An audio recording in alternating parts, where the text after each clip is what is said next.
કોણ કહે છે કે વિક્રમ ઠાકોરની ફિલ્મો છે ને જોવાલાયક નથી હોતી? તો નમસ્કાર મિત્રો, ફરી સ્વાગત છે મારા વિડીયોની અંદર. આજના વિડીયોની અંદર આજે આપણે એક ચર્ચા કરવાના છે એક ફિલ્મ વિશે.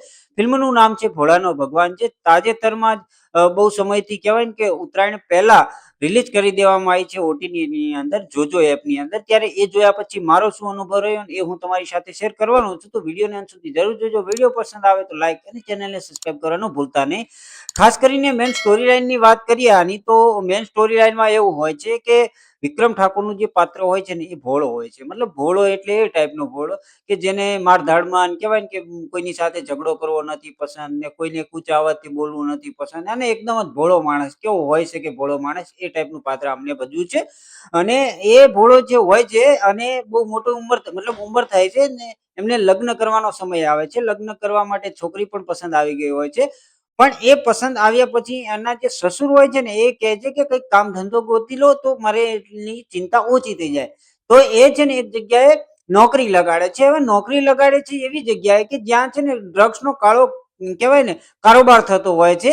પછી જે વિક્રમ ઠાકોરને ખબર પડે છે કે આ ડ્રગ્સ છે એનાથી બધાને કઈ રીતે મુક્ત કરવા, તો એના માટે એ પગલું પણ ઉઠાવે છે. પછી જે થાય છે ને એ ફિલ્મની સ્ટોરી લાઈન ચાલે છે. હવે એમાં શું થાય છે, ફિલ્મની આખી સ્ટોરી લાઈન છે ને તમને ડ્રગ્સની આરોબાજુ જ જોવા મળે છે કે એ ટાઈપનો ધંધો છે, એ ટાઈપનો કઈ રીતે ક્યાંથી આવે છે, કયા પોર્ટ ઉપરથી આવે છે, ક્યાં સપ્લાય થાય છે, એ આખી ચેન આની અંદર બતાવેલી છે.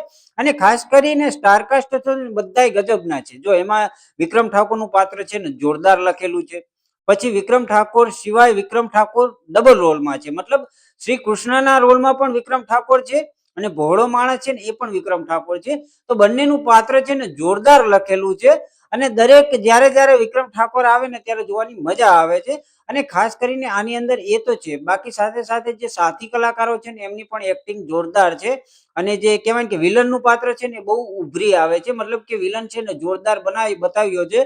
એ જોવાની તમને જોરદાર મજા આવે છે. જ્યારે આવે છે ને ત્યારે જે ડરનો માહોલ પેદા થાય છે ને એ તમને ફીલ થાય છે.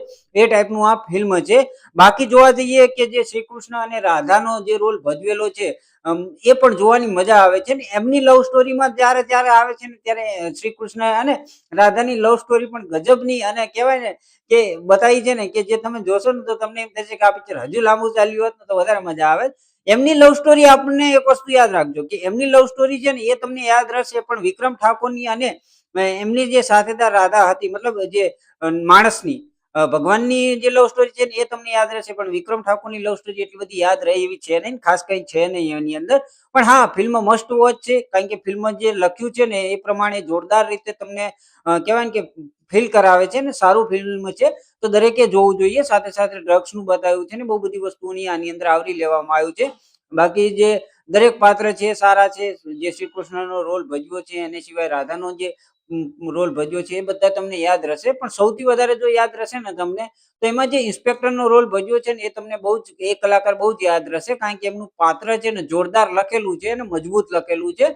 તો ખાસ કરીને ફિલ્મ તો મસ્ટ વોચ છે. તમે જોયું છે કે નહીં તો એ કમેન્ટ કરીને કહેતા જજો. તમને કેવું લાગ્યું એ પણ કમેન્ટ કરીને કહેતા જજો. વિડીયો પસંદ આવ્યો તો લાઈક અને ચેનલને સબસ્ક્રાઇબ કરવાનું ભૂલતા નહીં. તો મળીએ છીએ આવતા વિડીયોની અંદર. ત્યાં સુધી બધાને જય શ્રી કૃષ્ણ અને જય માતાજી.